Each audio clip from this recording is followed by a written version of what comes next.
how did you feel about the live-action adaptation of your boyfriend's first movie? Yeah, me too.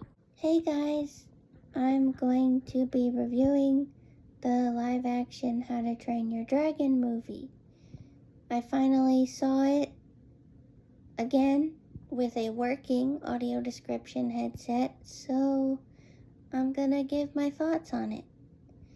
There will be spoilers, so if you don't want spoilers, please go away and come back after you've seen the movie. Also, pardon my shirt. It is not a How to Train Your Dragon shirt. It is a Shadow the Hedgehog shirt. I just bought it, like last week, so I wanted to wear it. Because this movie doesn't deserve my loyalty! No, I'm kidding.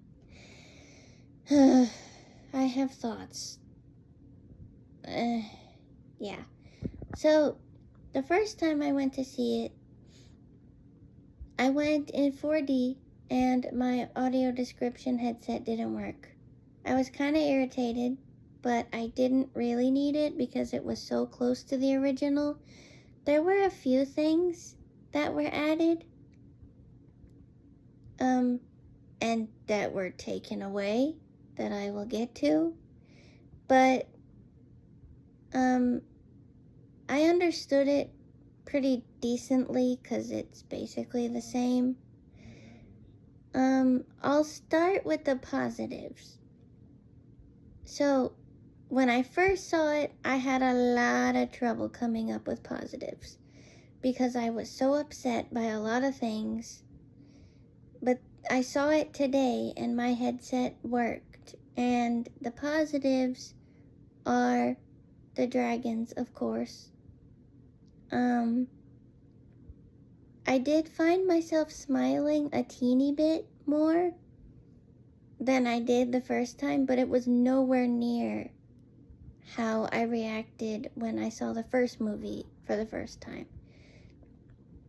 So the dragons, obviously, a plus. I now understand why people say Nico Parker's performance is the best. Her audio stuff, like her sounds and her dialogue, aren't great, but her action that was described to me this time was pretty cool.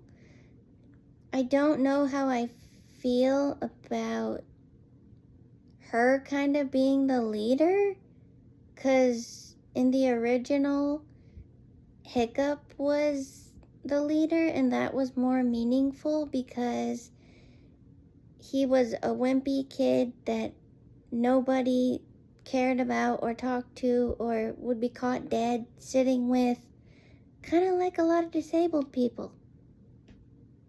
That is a big reason why I relate to Hiccup, because I know how that feels. I know how it feels to be the odd one out and to not have that many friends. And then this thing happens and all of a sudden everybody wants to talk to you. Like, it is stupid, but I know how that feels. There wasn't really that in this movie. I mean, yeah, they kind of made jokes about, like they do in the first movie, like, oh, who let him in? All that stuff. But Astrid, so basically I think my positive things are gone. But if I come up with more, I'll say more. I'm just kind of spewing my thoughts. I'm not good at scripts. But, for example, after the Deadly Natter scene, Astrid yells at Hiccup, is this some kind of a joke to you? Our parents' war is about to become ours. Figure out which side you're on. But in this one, she says that to everyone. Why is she trying to be the leader? It's weird. I don't like it. And then, with the Red Death battle, Hiccup said part of what to do, and then Astrid finished it. Why? Why? that's supposed to be Hiccup's moment to shine and show that he can be a leader. I guess because ultimately they're gonna get married in the third live action if there is gonna be one. So I guess they're establishing them both as a leader now. But I don't like it. I really don't. Like, I don't know. It's weird to me.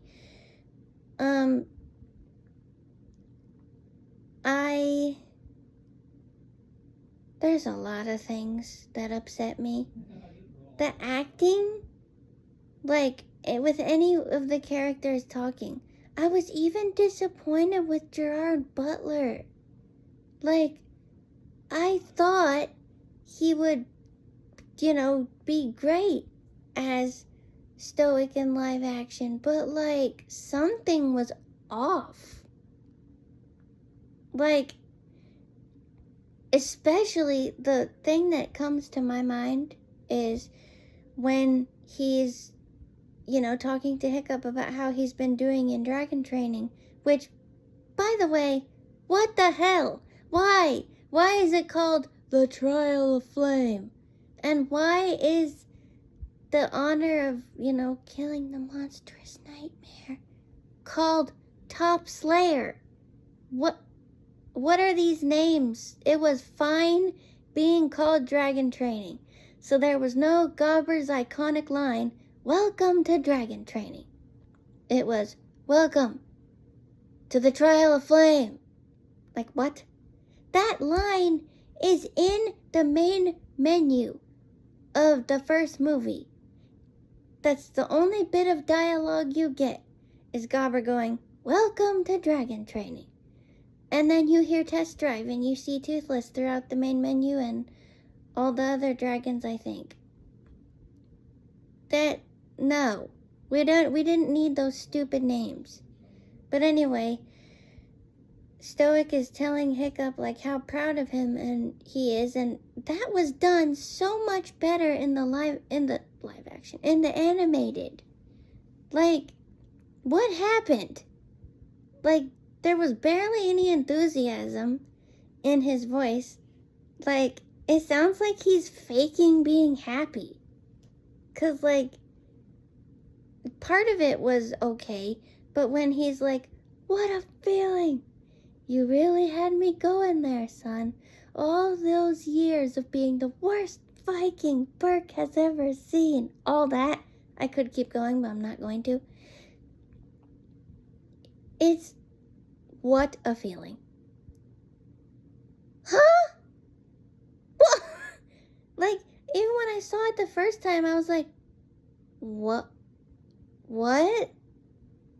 Why did you say it like that?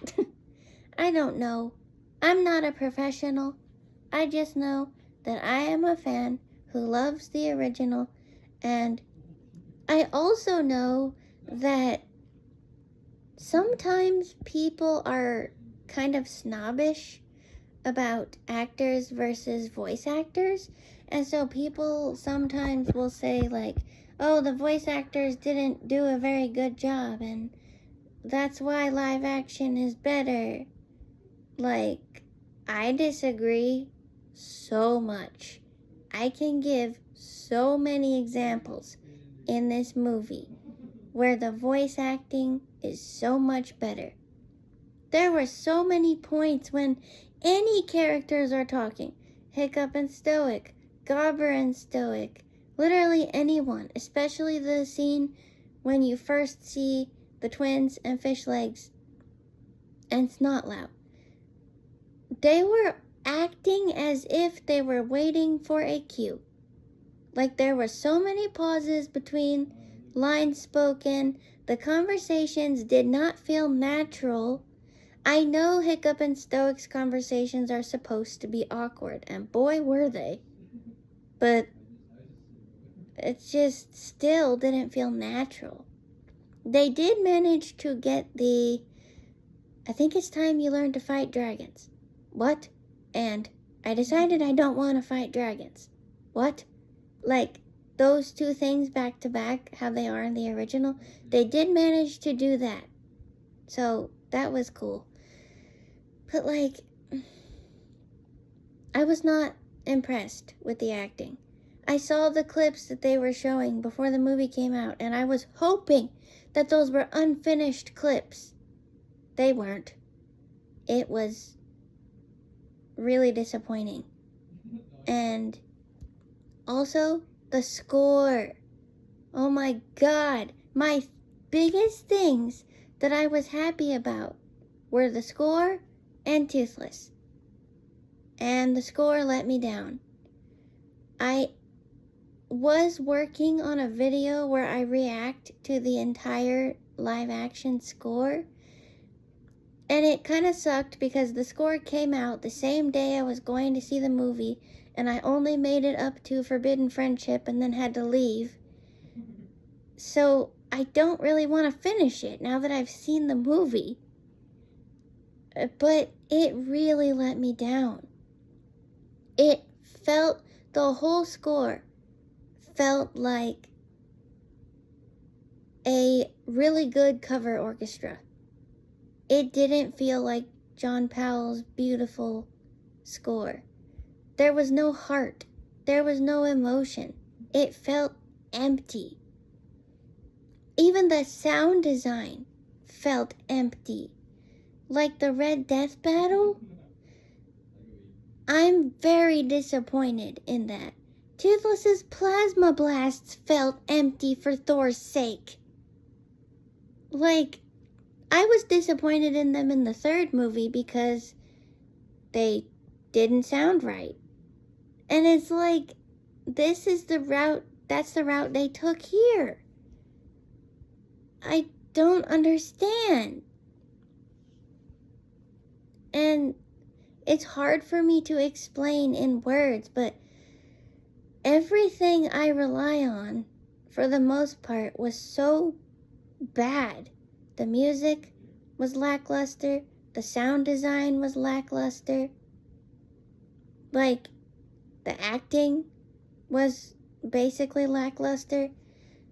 The second time around, I did enjoy Fish Legs a little bit more because he was pretty good.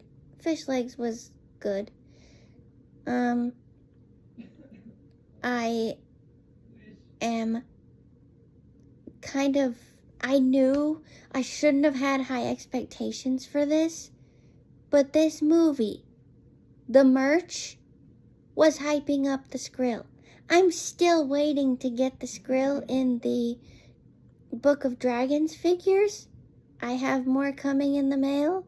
A friend of mine actually sent them to me, so hopefully third time will be a charm. There was no Skrill.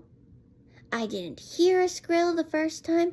I had my ears peeled because one of the villagers said, like, you know how at the beginning, Stoic's like, what do we got?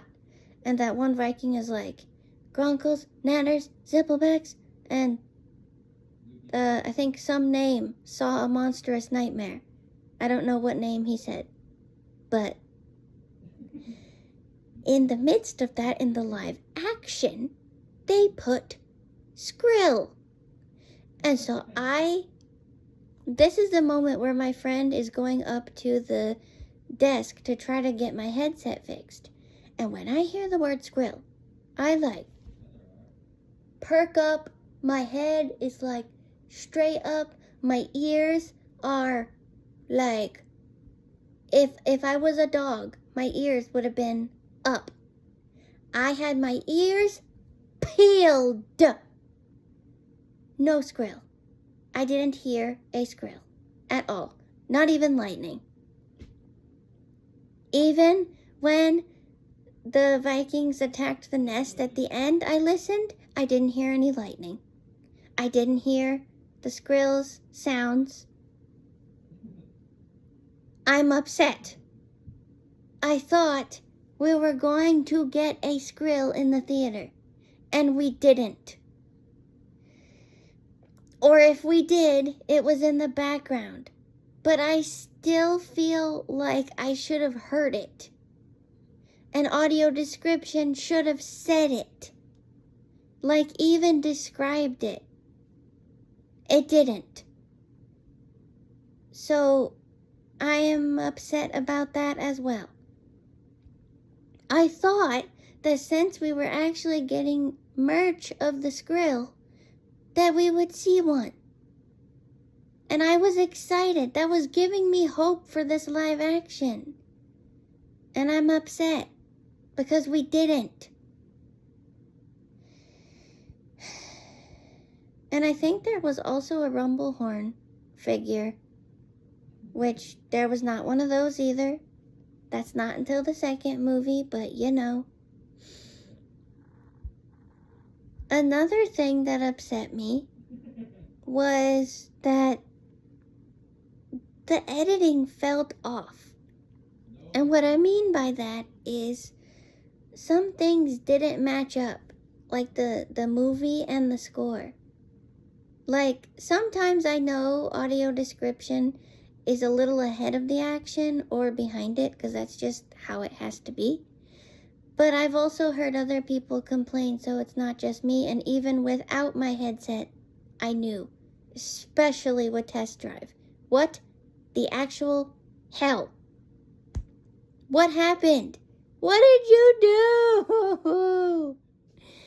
It doesn't hit. It just doesn't. Visually, it probably does, but I wouldn't know. A lot of people are praising this movie specifically because of the visuals. And great. Good for you. I'm glad you liked it. And I don't know, maybe I would if I could see. But even audio description didn't do it justice. Like, what the hell? Test Drive is kind of ruined because I remember when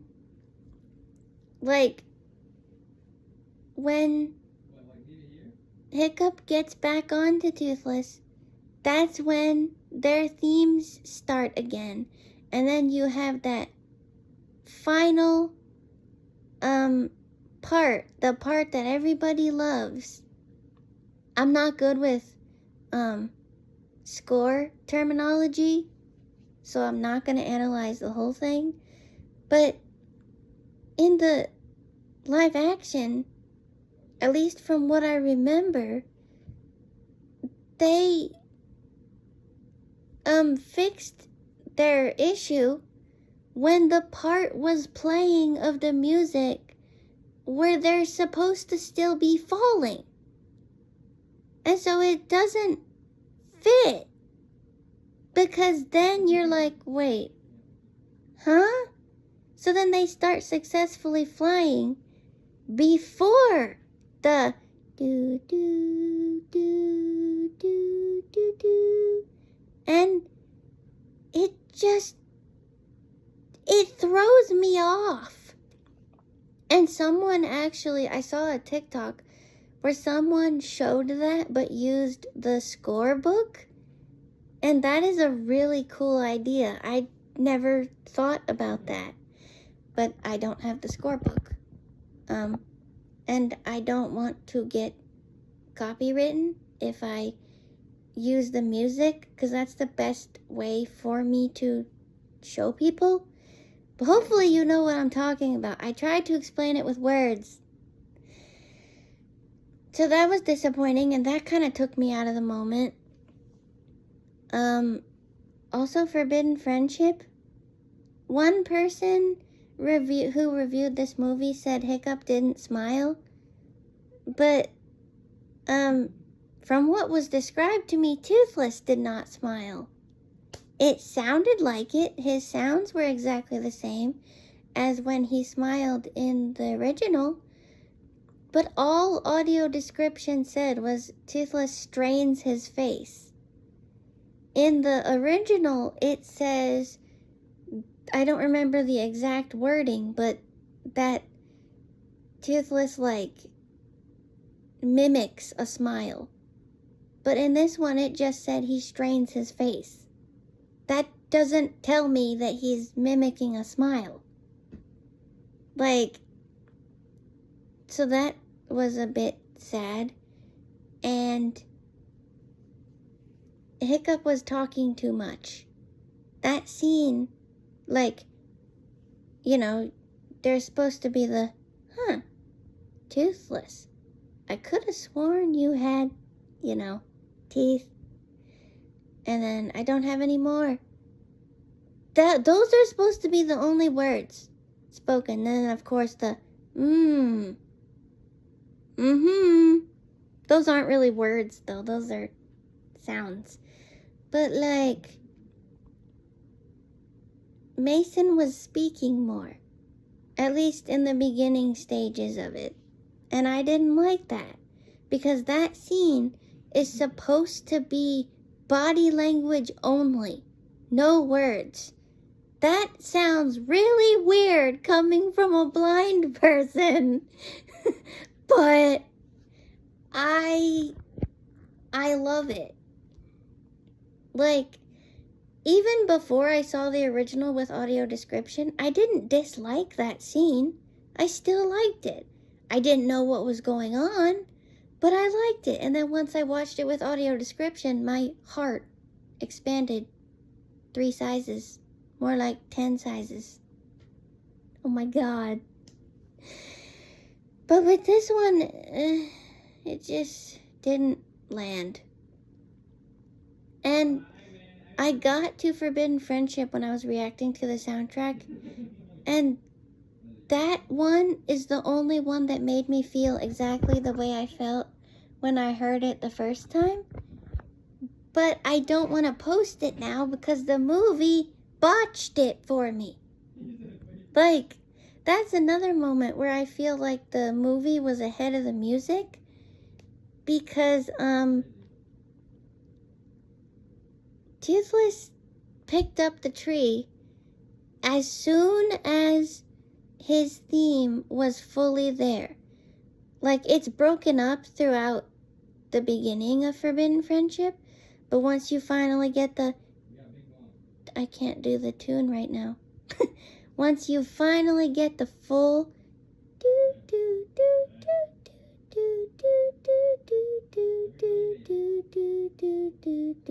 Like, once you finally get that full thing, in the original, that's when Toothless is kind of behind Hiccup, watching him draw. And then the third time you get that melody and then the piccolos start to come in, that's when Toothless starts drawing. But in this one, once you get that full melody, that's when Toothless starts drawing. So I was kind of like, wait, what? This is a little early? And so then Hiccup gets slapped in the face too early. And I don't know. That is the bad thing about knowing a movie like the back of your hand, the way I know this movie. Like, I can describe the first and second movies and most of the third to someone by just listening to the soundtrack. So I knew I was going to be nitpicky. And that kind of took me out of the scene as well, because I was like, this is a bit ahead. Slow down, movie. The music hasn't got there yet. Or maybe that's just how they decided to do it in the live action. I don't know.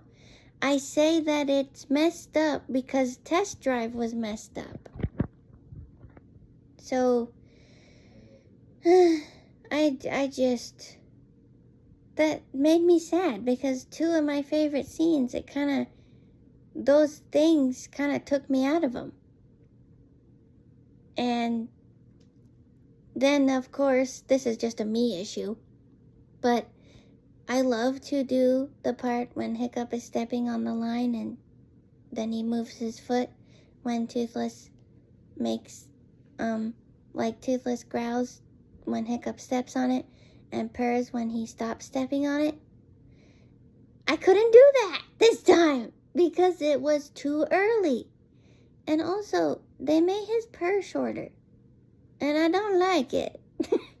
Like when Hiccup steps off the line, takes his foot off, they made his purr shorter. And that kind of makes me sad. That's not a huge issue. That's just like a, oh man, why'd you do that? But, and then when, so audio description says when Hiccup puts his hand up and turns away and,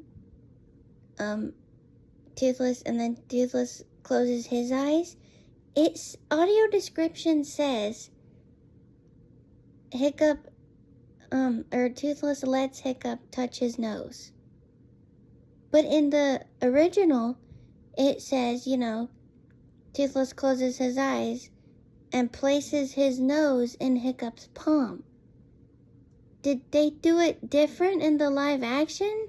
Did Hiccup do the reaching this time around?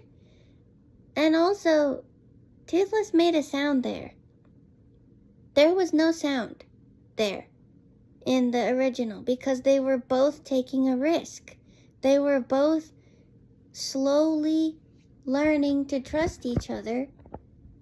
And it just, I like that there was no sound there. But there was in the live action, and I was like, this doesn't fit. I don't know. Maybe it's simply because it's not like the original. I really don't know. And then the see you tomorrow scene, they skipped the part where Hiccup takes Toothless back to the village and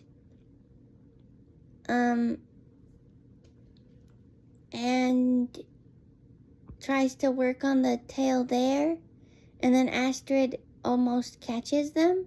They skipped that. And here comes the big one that they skipped. You know that scene where right after test drive, Hiccup and Toothless are just chilling, and Toothless coughs up a fish and, gives it to Hiccup, and Hiccup is like, no thanks, I'm good. And then a few terrible terrors come down and try to take the fish, and they're fighting over it, and then Toothless takes it from them, and another terrible terror tries to, I think it was gonna blast Toothless with its baby fire, and Toothless shot a plasma blast in the terrible terror's mouth, stunning the dragon and making it go away. To which Hiccup says, not so fireproof on the inside, are you? And then, when he does toss the fish to the terrible terror, it, snuggles up next to his leg and falls asleep. And then prompting Hiccup to say, everything we know about you guys is wrong. Yeah, that whole thing is not in the live action. Excuse me, that is an important scene. Why? It's important because it foreshadows the final battle. So then when you get to the Red Death battle, you're like, where in the hell did Hiccup come up with that idea? Because it wasn't in there. That's so stupid. Also, some scenes that they extended did not need to be extended. Hiccup does say, maybe they're not as bad as we think they are, but it's very misplaced because he says it right after freeing Toothless from the bola and after the Gronkle dragon training scene. What? And then at the beginning, Hiccup is telling Stoic that he, hit a Night Fury. And he says, like, Stoic's like, yeah, you mean the dragon no one's ever seen? And Hiccup's like, yeah, 'cause it uses the night sky to blend in and blah, blah, blah. I'm like, was Hiccup studying this stuff before he learned the truth about dragons? I don't think so. I don't know, that rubbed me the wrong way as well. But, different movie, adaptation, different things, whatever. That one wasn't as big of a deal to me. I was just like, wait, what? Okay. But, yeah, also some very important dialogue was missing. Like, another part. Well, I don't know if this was an audio description being ahead of the movie or the movie being too fast again, or like too far ahead. But when Hiccup is about to, kill Toothless, the music that indicates that he's doing that is in the middle of playing when he lowers the knife. He's supposed to lower the knife when that music stops, when there's a break. And then you get the part of the music that's supposed to be where he says, I did this. He did not say I did this. And that bothers me because that is a father and son parallel. Because at the end of the movie, Stoic says that in the original.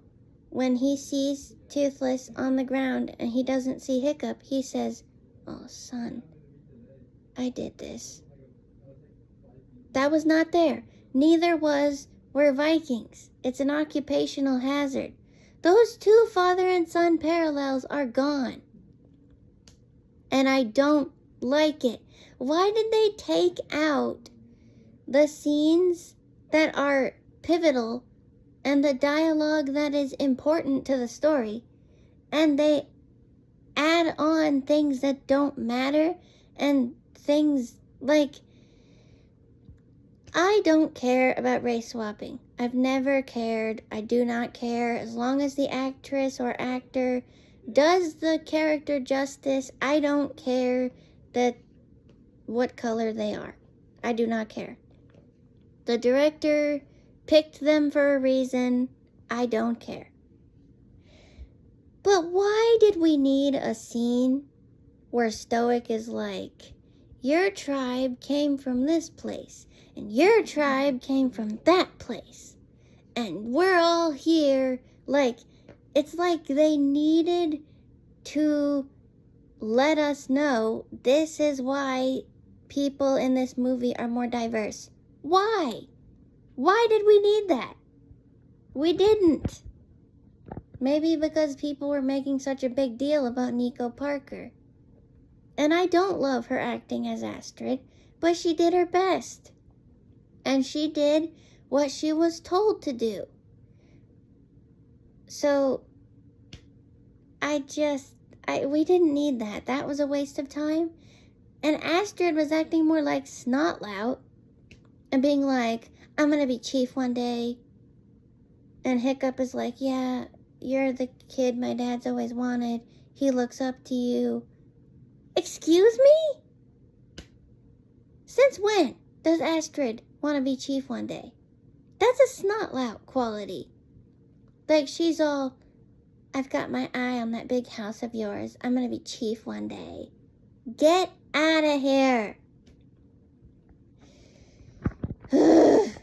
That was upsetting. I knew that was gonna happen because of like the trailers. But even then I was like, why are you acting like this? That's a Snotlout quality. The barmaid line was also not in there. Excuse me, barmaid. I'm afraid you brought me the wrong offspring. I ordered an extra large boy with beefy arms, extra guts and glory on the side. This is a talking fish bone.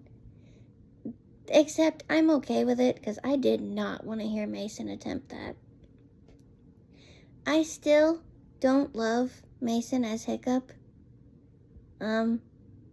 His line deliveries were also pretty bland and rigid.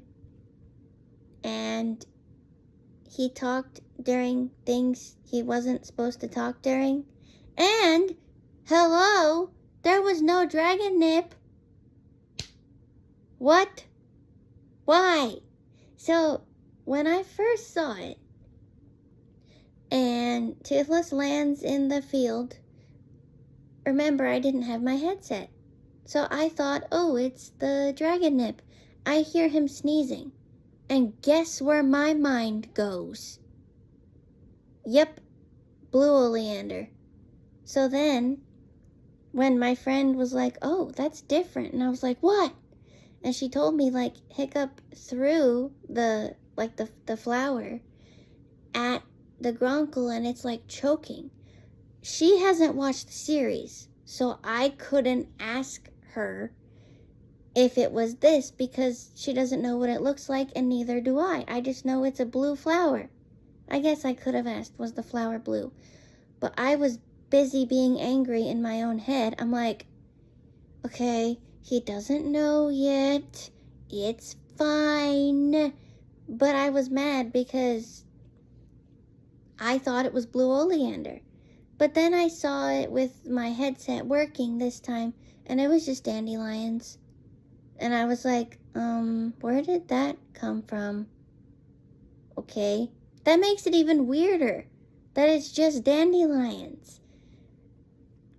And then when Hiccup is scratching Toothless, he's supposed to do that with the dragon nip in his hand.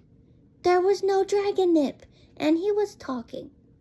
He was talking to Toothless, which, yes, that it is very cute, but that doesn't happen because, again, it's all about body language.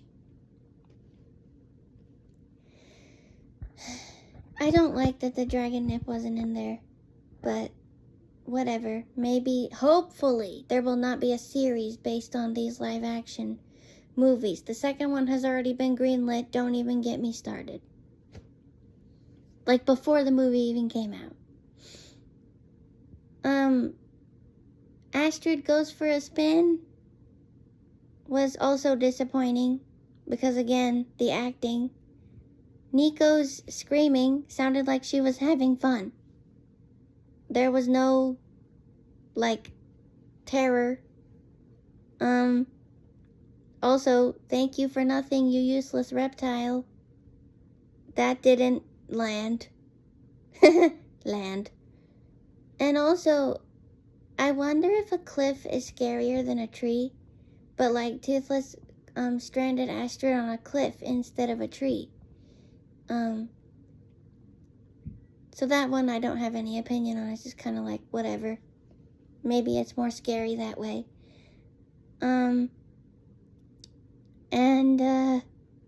Yeah. Also, I don't like when things are handed to you on a silver platter. I like when you have to figure out the meaning of a character who can't speak's actions. For example, in the original, Astrid just said, okay, I'm sorry. Just get me off of this thing. And Toothless stopped spinning. And, they had their romantic flight. In this one, she says, I'm sorry. Toothless, I'm sorry. We did not need that handed to us. That is supposed to be like, oh, he was waiting for an apology. Like, we didn't need that. That was stupid.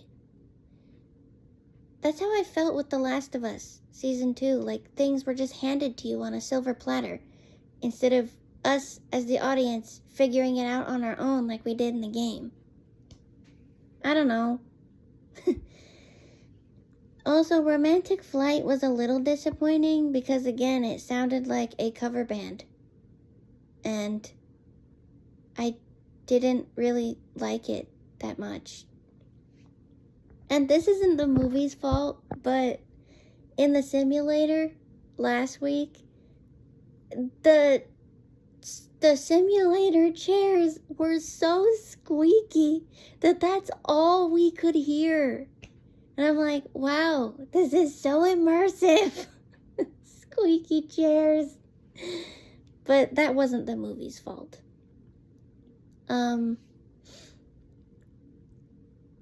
Yeah.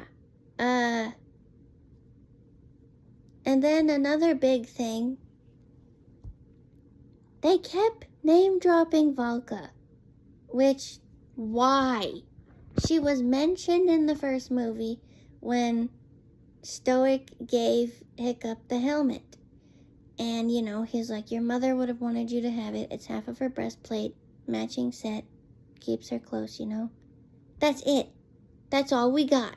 Just inferring that his mother is dead. Cool. No, in this movie, Stoic said something about Valka. I forgot what he said to Gobber, but he said her name.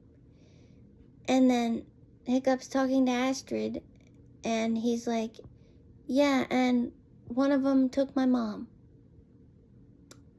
Why? We're not supposed to find that out until the second movie. Why are we being handed things on a silver platter? And then, when Stoic is yelling at Hiccup about Toothless after the monstrous nightmare ordeal, he says, what would your mother think? Like, they took your mother, for God's sake. If she could see you now, what would she think? What? There was no need for that. I know the answer. She'd be proud. Why? Why did they do that? They didn't need to put that much information about her. That's not supposed to be spoken about until the second one. I liked that she was a mystery in the second one. And now she's not gonna be. So that's stupid. One thing, so there are two things that gave me, jokingly gave me PTSD. When Toothless is being attacked by the Vikings after he protects Hiccup from the monstrous nightmare, one of the sounds he made was one of the sounds he made when Hiccup yelled at him to go away after checking on Stoic in the second movie. And so that kind of hurt a little. And then, because I hadn't gotten here in my soundtrack review yet, when the Red Death shows up, when all the Vikings are on Dragon Island. Also, audio description calls it Dragon Island, which is interesting. That's not established until Riders of Berk, but okay. The music, when the Red Death shows up, when I saw it the first time, my mouth dropped open and I could feel my face get hot. Because, I'll just show you. Remember this?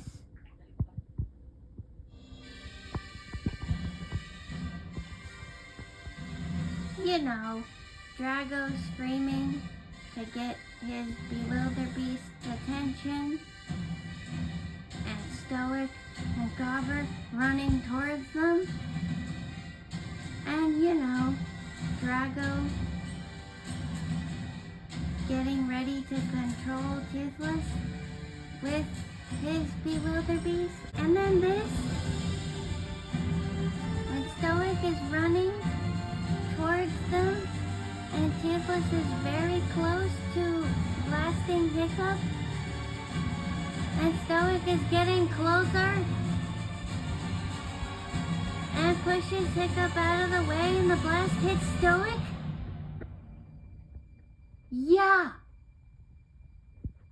That traumatic event. Now listen to this.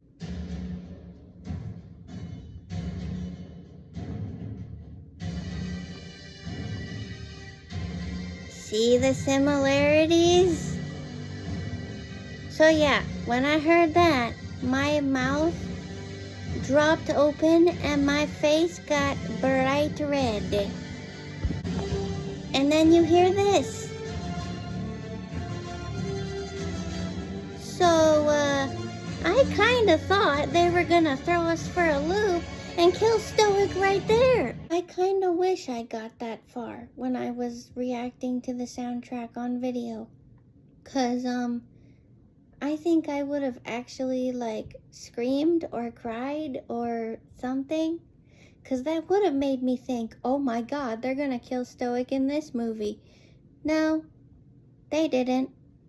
Honestly, that would have been awful. But I feel like it would have given this movie more points for me because it would have thrown me for a loop and I would have liked that.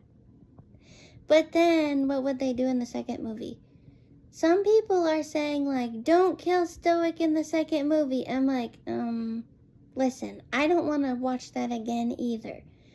But that's a big story point, so it has to happen. And yeah, so that gave me a little PTSD, because it gave me flashbacks, and not good ones. Why did you do that, John Powell? There had to have been a reason. But yeah, I said the Red Death battle, I didn't love the sound design, and it felt so rushed. I felt like it was a little longer in... Yeah, it was. It was a little longer in the original. And I loved that we could hear, even when we're looking like where the people are standing, you can still hear the booms from Toothless blasting the Red Death's wings. You can't hear that in the live action, and I hate it. I thought with a live action, I guess I thought like with a new remake that the sound design and the score and everything would be bigger and better. But no, it was downgraded. I didn't like the dragon training scenes because they were so boring. The music is slower for some odd reason. And the dialogue is so flat. And Tough Nut does say, I'm hurt, I'm very much hurt. But there's no emotion behind it. It's like he was forced to say it. And why are they trying to make people think they're twins? That's stupid.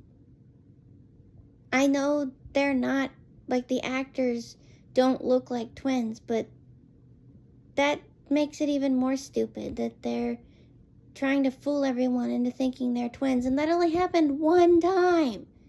When Dean said that, I thought that was gonna happen multiple times throughout the movie. No, only one.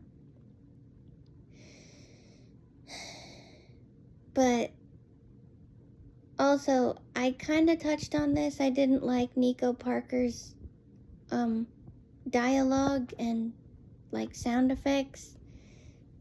But one example that really made me cringe is when she doesn't win the top slayer. That's so stupid. And, you know, when Astrid gets mad because she sees that Hiccup, the Grunkle is asleep in front of Hiccup, she goes, no! Son of a half-troll, rat-eating munch bucket! Nico honestly sounds like she was just told to say it and didn't want to. Like, she's like, son of a half-troll, rat-eating... She does not sound angry at all. I know in the trailer, when I reacted to the trailer, I said I don't like how she was like, in case you forgot, our parents' war is about to become ours. Figure out which side you're on. But seeing the whole movie, that is the best line of dialogue she spoke. I didn't like her after Romantic Flight at all. She was still edgy and rude and flat. Well, I guess Astrid also did in the original. But she had the, what's the word I'm looking for? She at least had the common sense to whisper, Hiccup, your final exam is tomorrow. You know you're gonna have to kill a dragon. 'Cause she knows what happened last time she said the wrong thing. But in this one, Nico's like, it doesn't change the fact that you have to kill one tomorrow. I fully expected Toothless to do it again. But more. Like more spinning. That's what I can say about it. It was longer. Astrid goes for a spin. It was longer. And we did get Toothless's laugh in there, so that made me giggle. But Mason and Nico just weren't doing it for me. Toothless is always perfect. They gave him a lot of new sounds that I'm still trying to decipher. So that throws me off a bit, but Toothless is perfect as always. Nothing is wrong with him. I don't blame Toothless for this, okay? I blame the animators and the writing. But when the monstrous nightmare attacks Hiccup after Stoic is like, I said stop the fight, and he spooks him, and Toothless wakes up and then goes to save Hiccup. Audio description said he climbed up the rock face, which, okay. But where was the part where he is desperately trying to fly to get to his best friend? Audio description did not say that, and he was just running, which ultimately he did end up running because he couldn't take flight, but it didn't show him trying. In the original, he was trying so hard. Even my best friend, who is visually impaired, who has to practically, with a mini DVD player, hold it to her face to see it clearly, was telling me when we watched it together for the first time, she was like, Toothless is trying so hard. And then she was trying to explain it, and you can hear in his sounds, in his vocalizations, that he's desperately trying to fly, to hope it'll work one time to get there faster. And then when he does get there, he's in the air. He must have launched himself off a tree or something and blasts part of the ring. That does not happen. He just kind of shows up. So in my opinion, that also threw me off. And that's not Toothless's fault. Toothless is the goodest boy and doesn't get blamed for anything. But why? Why did you take all that away? That's another thing. Even this time, I don't feel the bond between Hiccup and Toothless in this movie, and I think that's why. Because it feels rushed. Some people want to argue that the animated movie is rushed. No, it is not. The third one, possibly. I will grant you that. The first one, absolutely not. And it upsets me because you're supposed to feel the bond between Hiccup and Toothless, and I don't in this movie. And then one of my other favorite scenes is when Hiccup is asleep in the 3-week coma after the Red Death thing. And in the original, Toothless is like trying to wake him up. He like leans over and sniffs him and leans back to watch him, and then leans forward again and like gently nudges his cheek. He's trying to wake him up. And then he does wake up, and Toothless gets excited and jumps on his stomach. And then starts running around the room like a happy puppy. In this one, Toothless is just sitting there. Actually, no, I don't even know if you see Toothless. You just see Hiccup, and then he wakes up, and then Toothless walks over, just walks, and licks him, and audio description said he bumped Hiccup's stomach. No, that's not, like, I don't quite know what that means, but it didn't sound like a lot. And Toothless did, like, jump, but it wasn't that same level of happy Toothless that we got in the original. He barely even ran around. Like, that part was also rushed.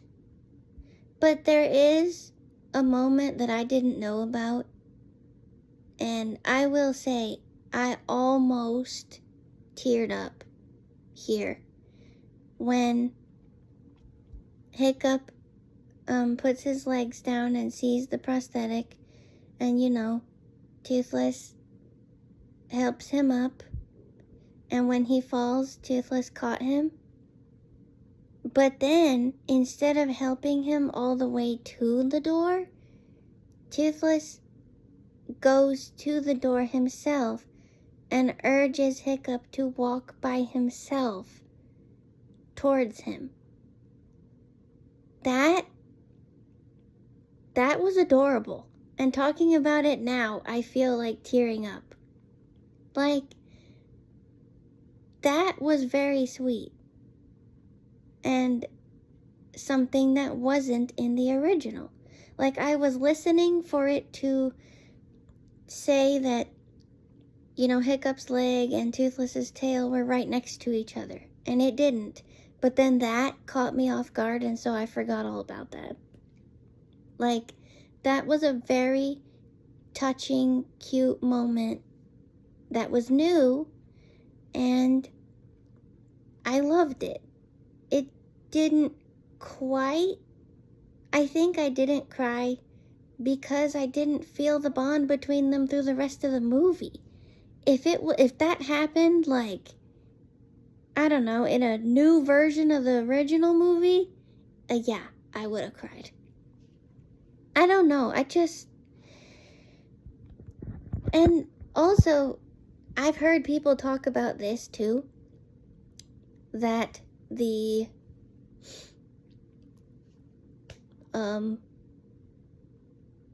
so, when Hiccup comes out of his house, and everyone's riding dragons, and Stoic basically hints that he rode a dragon. And thinking about it, it does make sense. 'Cause how else would they get back to Berk from Dragon Island? Because the Red Death destroyed all the ships. But some people have an issue with Stoic basically alluding that he rode a dragon, when in Riders of Berk, he first rides Toothless with Hiccup, and it's like the best thing ever. He loves it, he's addicted. But I don't know, I don't really have an issue with that, because how else were they supposed to get back to Berk? I want to know how Toothless got back to Burke. He can't fly without his tailpiece, and it burned in the Red Death battle. So that I don't really have an issue with. But, Fish Legs already knowing that Meatlug is a girl, that was kind of dumb because that's not established until Gift of the Night Fury. And same with Astrid knowing Stormfly's a girl, that was also established in Gift of the Night Fury. It was kind of cool seeing Astrid almost get eaten by the Red Death. That was new. So I guess towards the end, I'm coming up with positives. But again, Nico's grunts, like, it just sounds like, like, there is no, like, when I first saw it, without the headset, I was confused. I was like, what is she doing? But I didn't ask, because I didn't really care. Like, I was like, she's not real. It doesn't sound like she's struggling. I don't know what she's doing. Okay. Clearly she was struggling, but she wasn't conveying that in her vocal performance. She didn't do that at all when she was angrily grunting and stuff. But that part was kind of cool. Like, she went in the Red Death's mouth because it grabbed her deadly natter. It grabbed Stormfly, and she freed Stormfly, but then she was stuck, and so that's why Toothless saved her. And there was no plasma blast there, but it's fine. But yeah, so those are my thoughts. I know it sounds like I'm being a massive negative Nancy, but I cannot see. So I can't see the visuals, and it didn't work for me. A lot of people are saying, this is the nostalgia I needed. No. The franchise ended 6 years ago. I don't need nostalgia. If I wanted nostalgia, I would watch the trilogy in theaters. Like, they would put the animated trilogy back in theaters. And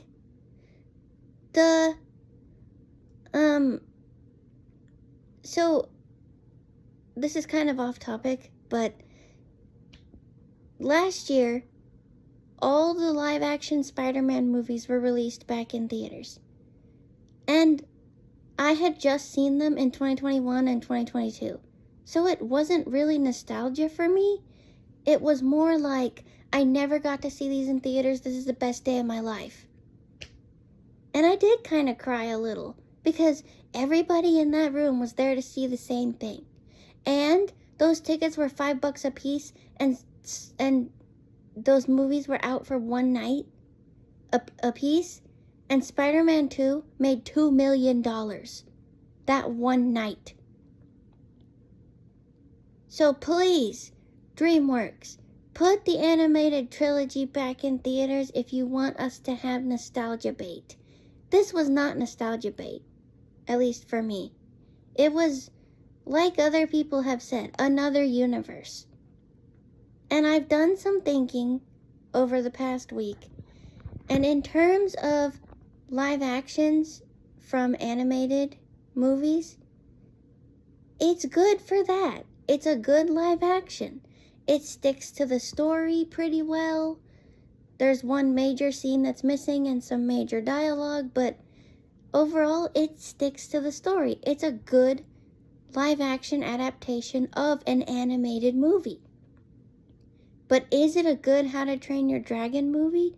Absolutely not. I will always tell people, please watch the animated movie before you watch the live action. Please. But yeah, there's my thoughts. I said I wasn't going to include music, but I kind of had to for that one. But yeah, I hope you enjoyed this very long review of my scrambled thoughts of this movie. Let me know your thoughts on the movie, and maybe help me with some of the questions I have from audio description, if you feel inclined. But yeah, if you did like it, let me know what you liked about it. Let me know what you didn't like about it. If you loved it, cool. Everybody who loves it, that's great. I'm happy for you. But I don't, and that's my opinion. I didn't leave the theater either time being upset or angry because I knew I was gonna be disappointed. So I left kind of being like, yeah, I knew it. I was more excited about my Burger King meal.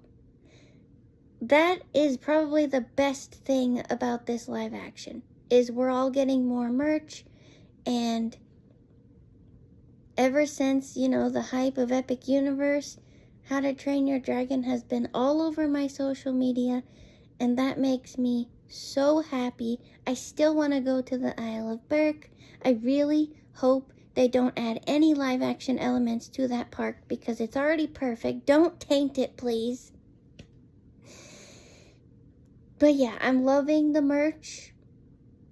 Didn't love the movie so much, but I'm loving that How to Train Your Dragon is actually out there in the world again. And I'm not an outsider feeling alone except in the Facebook groups that I'm in. But yeah, I hope you enjoyed my very long video about the How to Train Your Dragon live action. Comment below with your thoughts, and I'll see you in the next video. Bye.